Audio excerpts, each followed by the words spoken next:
ओम नमो भगवते वासुदेवाय। आज मोर छोट छोट पिला ए भिडटी तेणु ए पृथ्वी रे प्रथम चलती देवता हेले आमर पिता और माता। पिता माता को जो संतान भक्ति करि परिबो से ठीक जगार पहुँची पारे।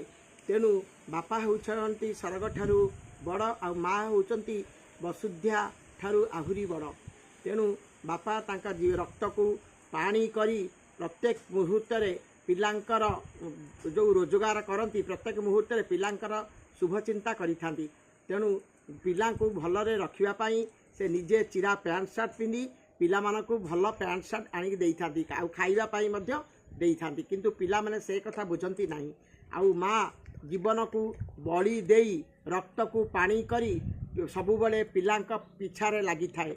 माँ हेउचंती एक सुंदर ट्रेजेडी। तेणु तांक पाखरे स्नेह ममता सत्य शांति दया क्षमा सबू पिलांग पाई भरपूर थाए। तेणु जे कौनसी बुली आसला बेल ठारू माँ को कोଳରେ बसीगले तमें सबु प्रकार आनंद अनुभव करिथाओ।